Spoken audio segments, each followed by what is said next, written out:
There's a prescription that nobody's filling, not because it doesn't exist, but because it's growing 3 feet from your back door. Global antibiotic resistance killed over 1.27 million people last year. That number is climbing. And while that's been happening, researchers have been quietly publishing studies on plants that have been doing this job for thousands of years. Not folklore. Documented, measurable, antimicrobial action, sitting in peer-reviewed journals that most people will never read. Today we're going through 18 of them. Some you'll recognize. Some will surprise you. All of them have science behind them. Let's start. Garlic is the plant that started all of this for me. Not because it's exotic, it's the opposite of exotic. But that ordinariness is exactly what fools people into underestimating it.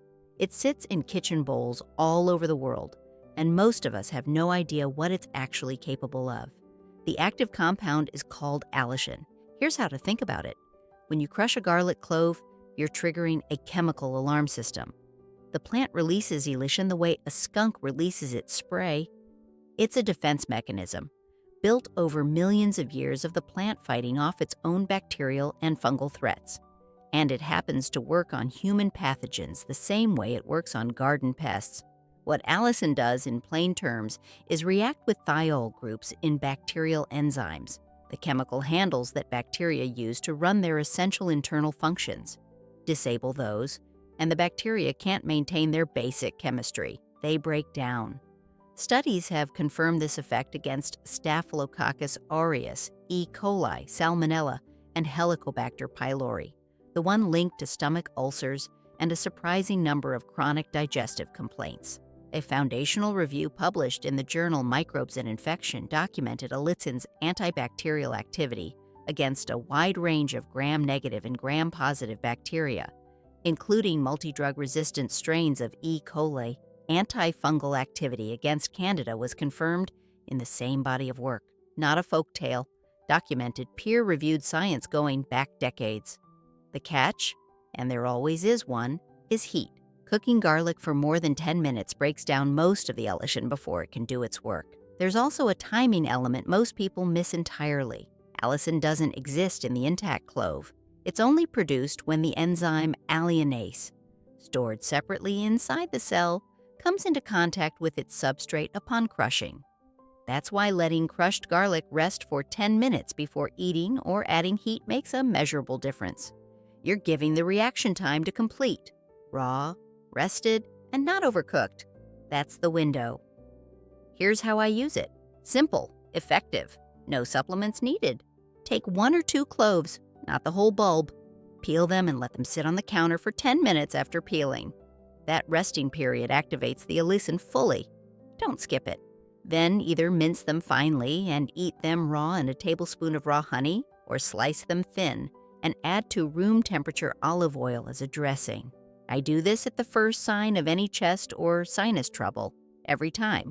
My neighbor thinks I'm eccentric. I think I'm ahead of the curve. Oregano. You probably have it in your spice cabinet right now, sitting in a little jar, doing nothing useful. That's the version to forget. I'm talking about the fresh or properly dried plant, and specifically its essential oil, which is a different thing entirely from dried flakes on a pizza. Oregano essential oil contains 2 compounds that do most of the heavy lifting, carvacrol and thymol. Think of them as a 2-person wrecking crew with different specialties. Carvacrol disrupts the outer membrane of bacterial cells. It strips away their protective coat, the layer that keeps their internal environment stable. Once that coat is compromised, the cell starts leaking. Thymol then gets inside and interferes with the cellular machinery underneath, disrupting enzyme function, damaging the internal structures the bacteria needs to reproduce. Together, they make survival very difficult. Studies at the University of the West of England found that carvacrol was effective against clinical strains of bacteria that had already developed resistance to multiple standard antibiotics. The researchers described the effect as significant, and importantly, the bacteria showed limited ability to develop resistance to carvacrol itself, which is one of the persistent problems with conventional antibiotics. That's a meaningful distinction worth sitting with.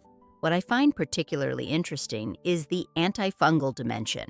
Oregano oil has shown meaningful inhibitory activity against multiple Candida species in laboratory settings, the kind responsible for oral thrush, recurring skin infections, and the persistent internal imbalance many people struggle with for years without a clear diagnosis. 2 jobs, 1 plant. And that's before you get to the anti-inflammatory compounds it also carries. The oil is potent, and it demands respect. The difference between therapeutic use and a skin reaction that ruins your afternoon is dilution and care. For topical use on skin irritations or minor infected cuts, I dilute the essential oil. This part matters. Undiluted oregano oil on bare skin will cause a burning reaction that you won't forget. 3 drops of oregano essential oil to 1 teaspoon of a carrier oil. Coconut or olive both work. Apply to the affected area with a cotton pad. Leave it. For internal use as a general antimicrobial tonic during illness, I use the dried leaf form in tea. 1 heaped teaspoon of dried oregano, steeped for 15 minutes in just boiled water. Not essential oil internally, dried herb only, and only when needed. Thyme and oregano share thymol, that same cellular disruption compound, which tells you something about the family of plants we're dealing with. But thyme has a history that oregano doesn't quite match. It has a documented medical past that stretches well beyond the kitchen. For most of the 19th and early 20th century, thymol was the primary active ingredient in wound cleaning solutions, mouthwashes, and early antiseptic formulations used in hospitals and surgeries. This wasn't folk medicine practiced quietly in the countryside. It was mainstream clinical practice. Listerine still uses thymol as a primary active ingredient today, over a century after it was first commercialized. That's a compound with a verified clinical shelf life that most pharmaceutical ingredients can't match. More recent research has focused on thyme's respiratory benefits specifically. A 2006 double-blind, placebo-controlled trial in the journal Arzneimittelforschung tested a thyme IV combination syrup in 361 patients with acute bronchitis. The herbal group reached a 50% reduction in coughing fits 2 full days earlier than the placebo group. 2 days doesn't sound dramatic until you've spent a night unable to sleep from a persistent cough. Then 2 days is everything. What the thyme is doing in the respiratory tract goes beyond the antimicrobial action. It also contains rosmarinic acid and luteolin, compounds that reduce the inflammatory swelling in the mucous membranes lining your airways. A respiratory infection does 2 things simultaneously. It introduces a pathogen and it triggers swelling that narrows your airways and makes breathing uncomfortable. Thyme addresses both. It's not just fighting what's there, it's also reducing the collateral damage that makes you feel so wretched while it does it. My go-to application is a simple thyme honey syrup. This keeps in the fridge for up to 2 weeks, and I use it at the first sign of a cough or sore throat. Take a large handful of fresh thyme, rinse and roughly bruise the leaves. Place it in a small saucepan with 1 cup of water and bring to a gentle simmer. Not a boil, a simmer. Let it reduce by half. Strain it, let it cool, then stir in an equal volume of raw honey. Pour into a clean jar. 1 tablespoon up to 3 times daily when ill. Echinacea is often sold as an immune booster, which is a phrase I find both accurate and frustratingly vague. It tells you the direction of travel without telling you anything useful about the mechanism. Let me be more specific, because the specifics are what make this plant interesting. What Echinacea primarily does is activate the body's own first response system faster. It increases the production and activity of white blood cells, specifically macrophages, which engulf and destroy pathogens directly, and natural killer cells, which identify and eliminate infected cells before they can spread. Think of it as ringing the alarm bell in your immune system 5 minutes earlier than it would have rung on its own. The cavalry arrives sooner. The infection has less time to establish itself. A 2015 Cochrane review, a systematic analysis pooling multiple randomized controlled trials, looked at the body of evidence on Echinacea and the common cold. It found that certain preparations reduced both the incidence and the duration of colds with modest but statistically consistent effects. The key word is certain preparations, because not all Echinacea products are equivalent, and this is a plant where species, plant part, and preparation method all matter considerably. Echinacea purpurea above ground parts and Echinacea angustifolia root showed the strongest and most reproducible effects. The difference between these isn't marketing, it's chemistry. The polysaccharide and alkylamide profiles vary meaningfully between species and plant parts, and those profiles drive the immunomodulatory activity. One more thing worth knowing, Echinacea appears to work best when used at the onset of illness, not as a long-term daily supplement. Used in short courses when you actually need it, the evidence holds. Used indefinitely as a preventative, the benefits are much less clear. Use it like a tool, not a habit. I grow both species in the garden and use the aerial parts, the stems, leaves, and flowers, harvested just before peak bloom for maximum potency. For a simple tincture, pack a clean glass jar loosely with fresh Echinacea aerial parts. Fill completely with 40% proof vodka. Seal, label with the date, and leave in a cool, dark cupboard for 4 to 6 weeks, shaking the jar every few days. Strain and bottle.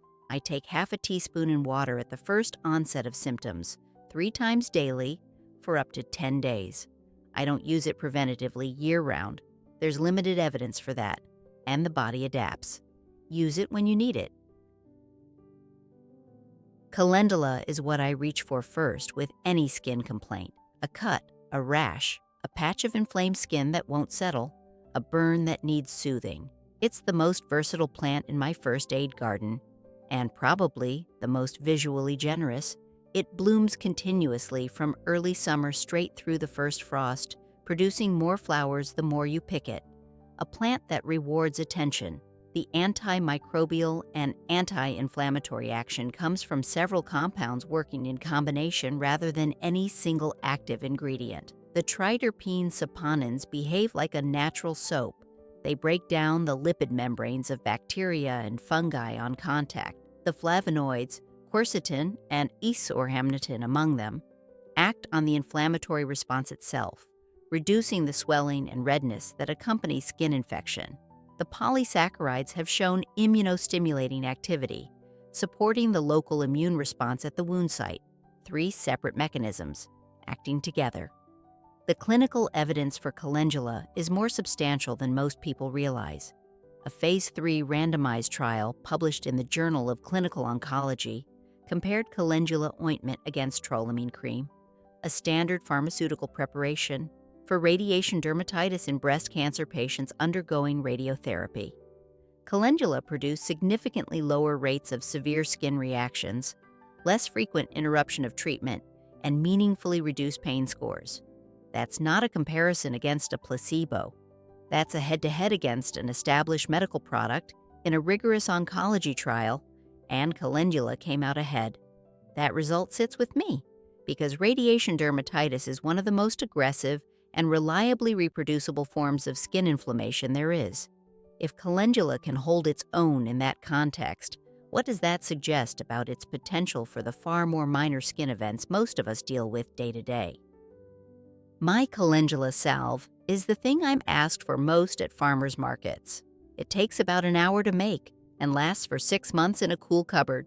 Step 1. Dry your calendula petals thoroughly. Wet petals will cause mold in the oil. Spread them on a clean tray in a warm, ventilated space for 3 to 5 days. Pack the dried petals into a jar, cover completely with olive oil, seal, and leave in a warm, sunny window for 4 to 6 weeks. This is a slow infusion. Patience is the ingredient. Then strain the oil and gently melt in 1 ounce of beeswax per cup of infused oil. Pour into small tins while still liquid. Most people think of lavender as a sleep aid or a bath product or something you put in a drawer to keep moths away.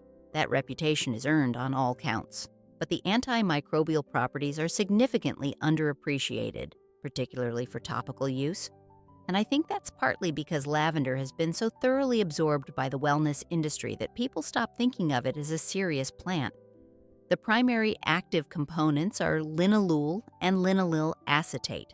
Linalool, in particular, has been studied for its ability to disrupt bacterial cell membrane integrity. It inserts itself into the lipid structure of the membrane, compromising its permeability and destabilizing the gradients bacteria need to maintain their internal environment. That mechanism has been confirmed against both gram-positive and gram-negative strains in multiple laboratory studies. A 2014 paper in the Journal of Medical Microbiology found that lavender oil demonstrated significant bactericidal activity against clinical isolates, including strains with existing antibiotic resistance. The researchers specifically noted the effect was concentration dependent, a genuine dose-response relationship, not a marginal or inconsistent effect. Where lavender stands apart from most other antimicrobial essential oils is its skin safety profile. Oregano oil, tea tree, thyme oil all require careful dilution and should never go near sensitive or broken skin without significant caution. Lavender, properly diluted, is one of the very few essential oils that can be applied directly to fresh burns and minor cuts without causing additional irritation. That's not a small advantage when you're trying to treat a wound. The antimicrobial tool has to be something that won't make the wound worse. For a minor burn or inflamed cut, 2 drops of lavender essential oil in 1 teaspoon of cooled aloe gel or a neutral carrier oil. Apply gently. Cover loosely with a clean cloth. Don't seal it airtight.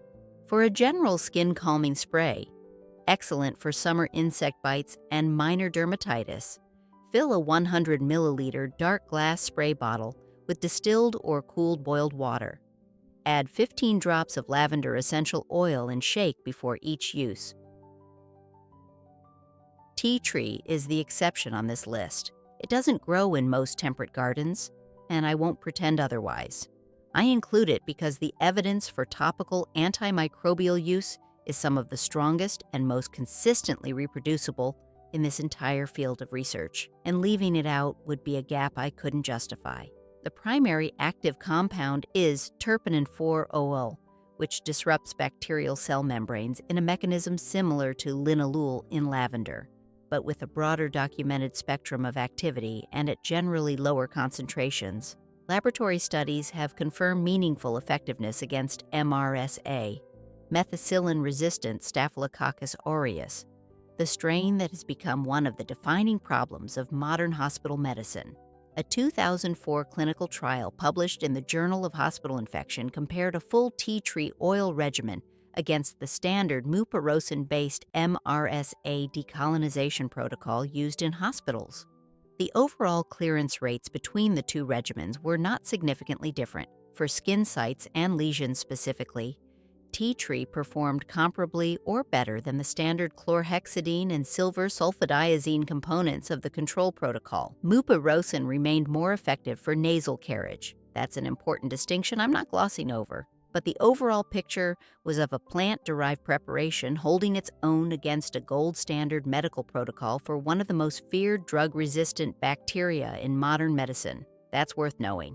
1 absolute, tea tree oil is toxic if swallowed. This is not a precautionary note. There are documented poisoning cases in both adults and children from oral ingestion.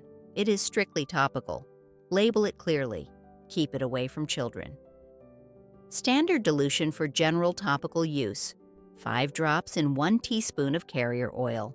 Apply to affected skin twice daily.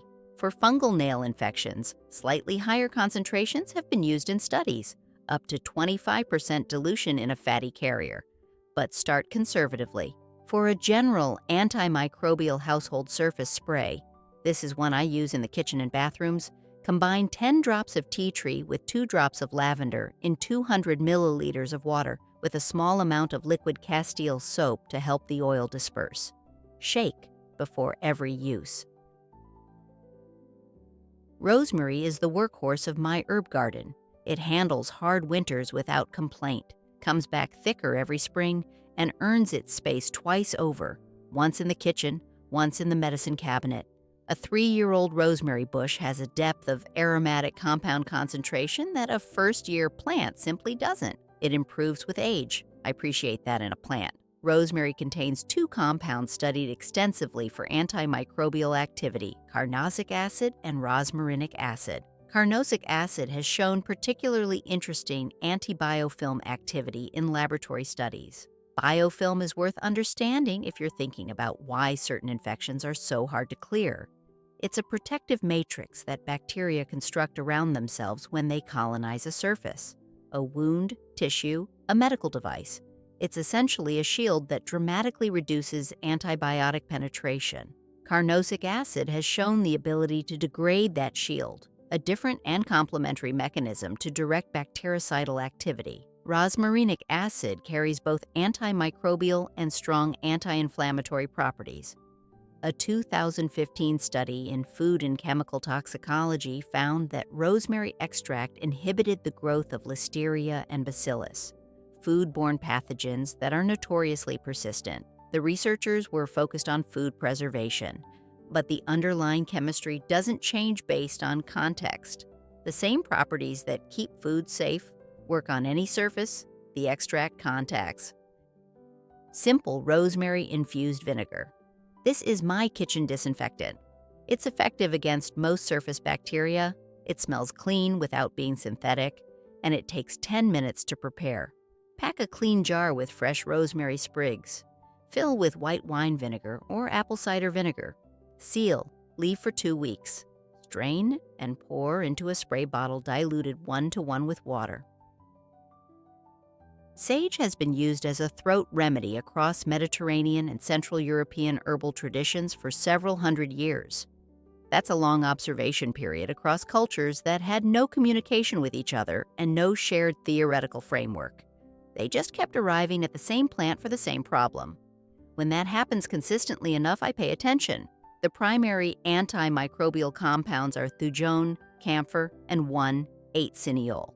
The combination creates an environment in the oral cavity and throat that is genuinely hostile to the Streptococcus bacteria, responsible for most bacterial throat infections. But the anti-inflammatory activity is just as important.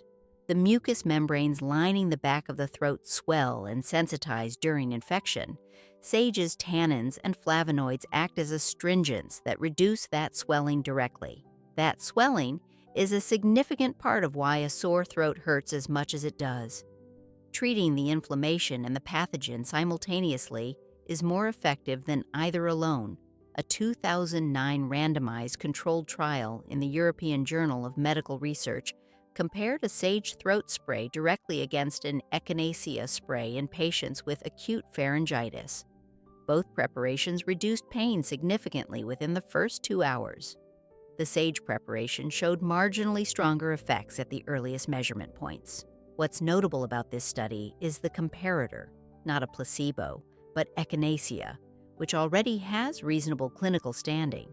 Sage held its own. I think sage is one of the most underused plants in the herbal toolkit, partly because it doesn't have the cultural cachet of elderberry or echinacea. It doesn't have a dramatic story. It just sits quietly in the garden and works. Sage gargle for sore throats. This is the simplest thing I do, and the one I'd fight hardest to keep. Steep 8 to 10 fresh sage leaves in a cup of just boiled water for 15 minutes. Add a pinch of sea salt and half a teaspoon of apple cider vinegar. Cool to a comfortable temperature. Gargle for 30 seconds. Spit. Repeat 3 or 4 times. Do this every few hours during active throat infection. Ginger takes a little more effort in a temperate climate. I grow it in a greenhouse pot where I can control the warmth and moisture it needs. It's the one plant on this list that requires that kind of accommodation. And I do it without hesitation because nothing else in the garden quite replaces what it does.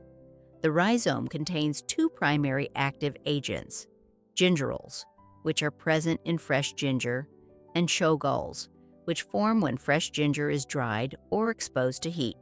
They're chemically related but behave differently.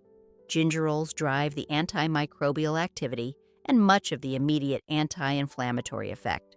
Shogalls, formed during drying, are more potent for certain chronic inflammatory functions, the kind involving prostaglandin pathways, the chemistry behind long-term inflammation. Fresh and dried ginger are not interchangeable, and which form you use should depend on what you're actually trying to achieve. For antimicrobial effects specifically, A 2011 study in the Asian Pacific Journal of Tropical Biomedicine tested fresh ginger extract against Streptococcus mutans and Staphylococcus aureus, relevant to oral health and skin infections, respectively. Fresh extract showed meaningful inhibition. Dried ginger extract was less effective for this same purpose. The drying process creates useful shogaols but degrades some of the compounds responsible for direct antimicrobial activity. Knowing which version of the plant does which job matters. Beyond the antimicrobial properties, ginger's anti-nausea and digestive effects are among the most reproducible in botanical medicine, supported by multiple randomized trials in contexts from chemotherapy-induced nausea to morning sickness. A genuinely versatile plant. My ginger fire cider is the recipe visitors ask me to write down most. It takes 4 weeks, but the shelf life is excellent, up to a year in the refrigerator. Grate a thumb-sized piece of fresh ginger, 3 crushed garlic cloves, a small piece of fresh horseradish root if you can get it, half a lemon sliced thin, and a tablespoon of raw honey. Pack it into a clean jar and cover completely with raw apple cider vinegar. Seal and leave for 4 weeks. Drain. Take 1 tablespoon daily or 2 tablespoons when fighting something off. Horseradish is the plant that stops people in their tracks. Not metaphorically. I mean, they genuinely stop mid-conversation the first time they smell fresh root being grated in the kitchen. Eyes water. Sinuses clear instantly. It's a dramatic first impression, and it tells you exactly what you're working with before you've read a single study. The compound responsible is allyl isothiocyanate, a volatile molecule released only when the root cells are physically broken through grating, crushing, or chewing. The intact root is relatively inert. Damage it, and the cell walls rupture, bringing together the enzyme myrosinase and its substrate synagrin, a rapid reaction that produces the isothiocyanate. The same mechanism operates in mustard, wasabi, and nasturtium. Horseradish simply carries it in higher concentration than almost anything else you can grow in a garden. Once released, allyl isothiocyanate is strongly bactericidal and has documented antifungal properties. It's also volatile. It disperses into the air, which is part of why it works so effectively as a sinus treatment. You don't just ingest it, you inhale it. It contacts the mucous membranes directly. In Germany and Eastern Europe, horseradish preparations are mainstream medicine for respiratory and urinary infections, not alternative practice. A proprietary combination of horseradish and nasturtium has been through multiple clinical trials for bronchitis and sinusitis, showing non-inferiority to standard antibiotic treatment in uncomplicated cases. I'm being careful not to generalize beyond what the evidence specifically covers. That's a particular product with particular trial data. But the underlying chemistry of the fresh root isn't different because it came from your garden rather than a laboratory. Fresh grated horseradish in raw apple cider vinegar. This is the preparation I use. Grate 1 cup of fresh root into a clean jar, cover with raw apple cider vinegar, and seal. Use within 2 to 3 months. A small teaspoon of this preparation, not a tablespoon, start small, can be taken daily with food during sinus or respiratory infections. It clears the nasal passages faster than anything I've tried. Start slowly. Horseradish earns its reputation. Turmeric is the most studied plant on this list by a considerable margin. The volume of published research on curcumin, its primary active compound, is enormous. It is also, somewhat ironically, the plant that generates the most confusion about practical use, because the research and the reality of how your body processes it are quite far apart. The chemistry is genuinely interesting. Curcumin interferes with bacterial quorum sensing, the communication system bacteria used to coordinate their behavior during an infection. Bacteria don't simply multiply randomly. They signal to each other chemically, waiting until their numbers are high enough to trigger a coordinated attack on host tissue. Curcumin jams that signal. The bacteria can't organize effectively. It also disrupts cell membrane integrity and reduces biofilm formation, that protective shield we discussed with Rosemary. Multiple mechanisms working in combination. The frustration is bioavailability. curcumin is poorly absorbed from the digestive tract, the liver metabolizes it rapidly, and very little of what you eat reaches systemic circulation in active form. This is a real limitation, not a detail to wave away. It's the reason many in vitro results don't automatically translate to the same effects in the human body. The practical solution is piperine, the active compound in black pepper. A 1998 study in Planta Medica demonstrated that combining curcumin with piperine increases its absorption by up to 2,000%. The mechanism: piperine inhibits the liver enzymes that would otherwise break curcumin down before it can be used. 2,000%. That number gets attention for good reason. A fat source alongside further aids absorption through the lymphatic pathway, which means turmeric without black pepper and fat is a dramatically less effective preparation. Neither is optional if you want the benefit. My golden paste. This is what I add to soups, stews, dressings, and warm drinks whenever I want the anti-inflammatory and antimicrobial benefits of turmeric. Combine half a cup of high-quality turmeric powder with 1 cup of water in a small pan. Stir over low heat until it forms a thick paste, about 7 minutes. Remove from heat. Stir in 1½ teaspoons of freshly ground black pepper and a 1/4 cup of unrefined coconut oil. Store in the refrigerator for up to 2 weeks. Use half a teaspoon daily in warm oat milk, broth, or scrambled eggs. The fat from the coconut oil, the piperine from the pepper, and the warmth of the liquid all contribute to better absorption. Don't skip any of them. Plantain is the weed that grows in every garden path, every lawn, every crack in the pavement where soil has gathered. Most people spend considerable effort pulling it out. I haven't pulled a plantain in years. Once you understand what it does, it becomes very difficult to look at it as a problem. Plantago major contains aucubin, an iridoid glycoside with documented antimicrobial and anti-inflammatory properties, and allantoin, the same compound listed as an active ingredient on commercial wound healing creams, nappy rash preparations, and several pharmaceutical skin regeneration products. Allantoin promotes cell proliferation at wound sites, actively accelerating the healing process rather than simply creating a barrier over it. The combination of an antimicrobial agent and a cell-regenerating compound in the same leaf is, frankly, a more sophisticated first aid tool than most people give it credit for. The ethnopharmacological record for plantain as a wound herb is one of the most geographically dispersed I've come across. It appears in European folk medicine, indigenous North American traditions, Central Asian herbal records, traditional Chinese medicine, cultures with no knowledge of each other and no shared theoretical framework. They kept independently arriving at the same plant for the same application: crushed leaves on cuts, stings, and inflamed skin. That degree of convergence across centuries and continents is as close as ethnobotany gets to a controlled experiment. Preliminary in vitro studies have since confirmed that both aucubin and allantoin show exactly the activities the traditional use predicts. The science caught up with the observation. The fastest application requires nothing but your hands. Pick a clean plantain leaf, chew it briefly to break the cell walls and release the compounds, then apply directly to an insect sting or minor cut. This is a field remedy that works within minutes for sting pain. I've seen it stop the itch of a wasp sting faster than any commercial product. For a longer-term skin preparation, make a plantain oil infusion using the same method as calendula, dried leaves in olive oil, for 4 to 6 weeks.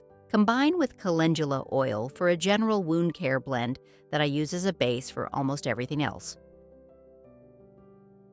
Elderberry sits in an interesting position on this list because its primary documented mechanism is antiviral rather than antibacterial. I include it because the practical question most people face when they get sick is never really, is this bacterial or viral? It's usually, I feel terrible, what do I do? And elderberry has the most credible evidence of any plant here for shortening that experience. The antiviral mechanism involves specific flavonoid compounds, particularly cyanidin-3 glucoside and cyanidin-3 sambubioside, binding to proteins on the surface of viral particles and physically blocking their ability to attach to and enter host cells. Think of it as coating the lock so the key can't fit. The virus is present, but it can't dock. The window in which elderberry is most useful is early, before the virus has established a foothold in sufficient cell numbers to drive full symptom expression. Take it at the first sign of illness. A 2004 randomized, double-blind, placebo-controlled trial enrolled 60 influenza patients. The elderberry group reported significant symptom relief an average of 4 days earlier and used meaningfully less rescue medication. A 2016 trial of air travelers showed substantially fewer cold episode days in the elderberry group. Later studies have produced more mixed results, and I won't pretend otherwise. I'd call the evidence promising rather than definitive, but the early trials were well designed, the effect sizes were large, and the mechanism is plausible and well characterized. One firm caution: raw elderberries contain sambunagrin, a cyanogenic glycoside that causes nausea and vomiting. Always cook elderberries before consumption. Cooking breaks it down completely, not optional. Classic elderberry syrup, the most requested recipe from my channel. It genuinely works. It's easy to make, and it tastes good enough that people take it without complaint. Simmer 2 cups of dried elderberries in 3 cups of water with a cinnamon stick, 3 cloves, and a thumb of fresh ginger for 45 minutes. Allow to cool until warm but not hot. Strain, pressing the berries to extract all liquid. Stir in 1 cup of raw honey. Store in a glass jar in the refrigerator for up to 3 months. 1 tablespoon daily for adults as a seasonal tonic. 2 tablespoons 3 times daily during illness. Children, half doses. Yarrow has one of the longest field medicine histories of any plant I know. Achilles, for whom the genus Achillea is named, is said to have used it to stanch bleeding in wounded soldiers at Troy.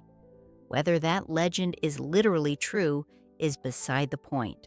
What matters is that its antiseptic and blood-stopping use has been documented continuously across independent cultures, from ancient Greece through medieval European herbalism, through to documented use by field medics in both world wars, an unbroken observation period of 2,000 years across dozens of cultures that didn't share notes. The chemistry behind the wound-sealing reputation is real and specific. Yarrow contains compounds that actively promote platelet aggregation and vasoconstriction at the wound site, physically helping to slow bleeding while simultaneously reducing the infection risk at the open wound. 2 jobs at once. That dual action is what made it invaluable in field conditions where you couldn't be selective about which problem to address first.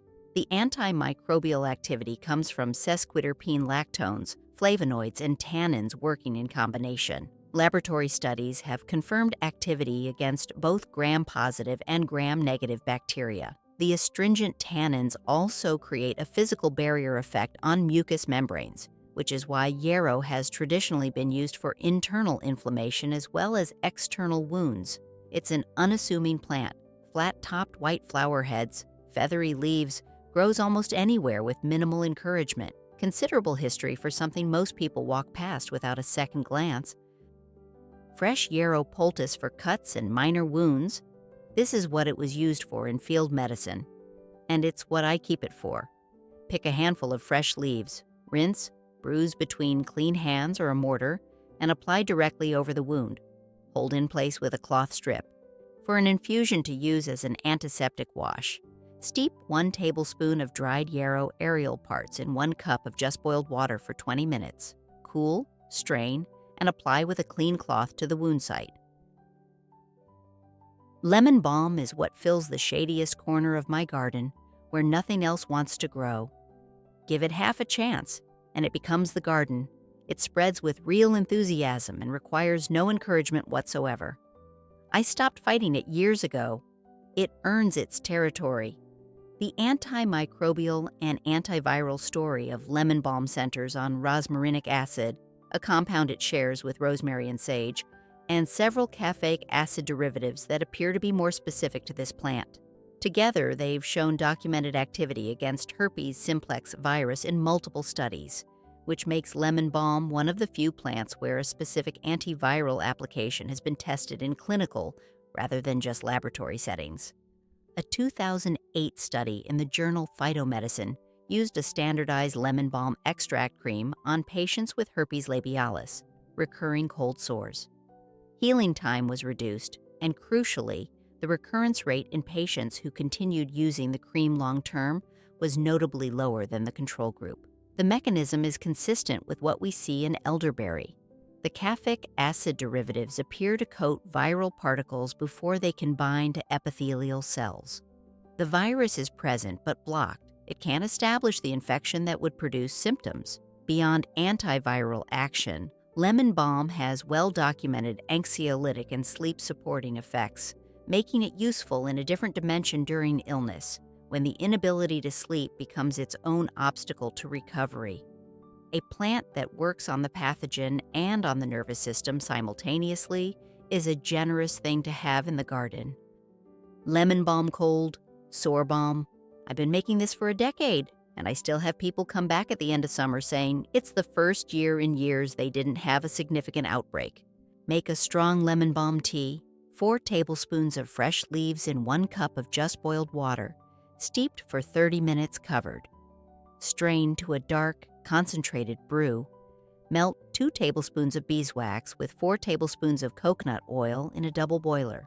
Remove from heat, let it cool slightly, then incorporate 2 tablespoons of the concentrated tea. Mix well and pour into small tins before it sets. Nasturtium earns its place in the garden 3 times over before you even get to the medicine cabinet. It's one of the best companion plants you can grow. It draws aphids away from more delicate plants, feeds pollinators from midsummer through autumn, and every part of it is edible from the flowers to the seeds. Then you look at the chemistry, and you appreciate it even more. The leaves contain high concentrations of glucosinolates, the same class of compounds responsible for the pungency of horseradish, mustard, and wasabi. When those leaves are damaged, chewed, crushed, torn, the enzyme myrosinase is activated and converts the glucosinolates into isothiocyanates, the actual antimicrobial agents. The mechanism is identical to horseradish, operating at a milder concentration. Nasturtium isothiocyanates have shown broad-spectrum antimicrobial activity against both bacterial and fungal targets in laboratory research. The clinical evidence is most substantial in combination with horseradish rather than as a standalone plant. The proprietary preparation I mentioned earlier has been through multiple trials for respiratory and urinary infections, showing non-inferiority to standard antibiotics in uncomplicated cases. The 2 plants share a chemical class but produce different specific isothiocyanates, and the combination appears to generate a broader and more consistent effect than either plant in isolation. For urinary tract infections specifically, Nasturtium isothiocyanates carry a particular practical advantage. They're excreted through the urine, meaning they're actively present in the tissue where the infection is occurring, rather than having to be transported there indirectly. That's about as targeted a delivery mechanism as you'll find in a garden plant. The simplest application: eat it.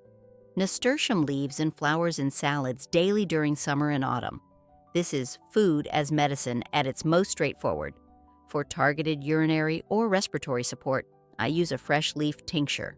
Pack a small jar with freshly crushed nasturtium leaves and fill with 40% proof vodka. Seal and steep for 4 weeks. Strain. Use half a teaspoon 2 to 3 times daily during urinary or respiratory infections as a supportive measure alongside conventional treatment if needed. Propolis is not a plant, but it comes entirely from plants via the most industrious and chemically sophisticated insects we've domesticated.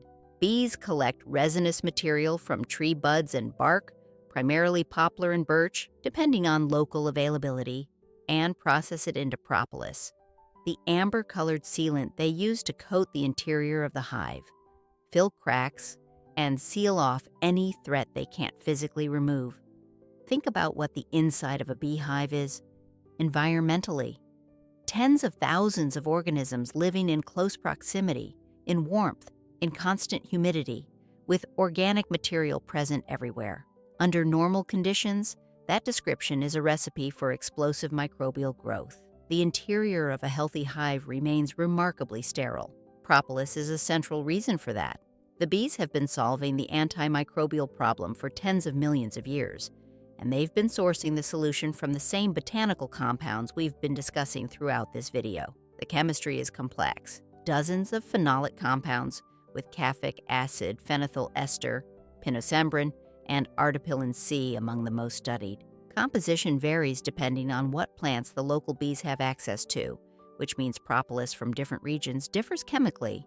Another reason sourcing from a known local beekeeper matters. A 2011 review in Evidence-Based Complementary and Alternative Medicine found consistent bactericidal and antibiofilm activity against Streptococcus mutans, the primary organism responsible for dental caries, across multiple in vitro and preliminary clinical settings. The antibiofilm action is particularly relevant here because dental plaque is precisely a biofilm structure. Propolis doesn't just kill the bacteria. It disrupts the architecture they use to protect themselves and persist. If I were recommending one preparation from this list for ongoing daily maintenance rather than acute treatment, propolis for oral health would be the candidate. The evidence is solid, the application is straightforward, and the sourcing connects you to something with a longer history than almost anything else we've covered today. I use a commercially prepared propolis tincture for oral health, applying a few drops to a cotton bud and applying to the gum line after brushing, particularly during periods of gum inflammation. The sensation is mild and warming. The results are measurable within a week. Raw propolis for home preparation. Small amounts dissolved in high-proof alcohol over several weeks, strained through multiple layers of cloth to remove the waxy residue. The resulting tincture, diluted to 10 to 15% concentration, can be used as a throat or gum spray. If you don't keep bees yourself, source from a local beekeeper you trust. Freshness and sourcing matter considerably with propolis. Those are 18 plants, most of them entirely content to grow in a backyard, on a windowsill, or in a pot by the kitchen door.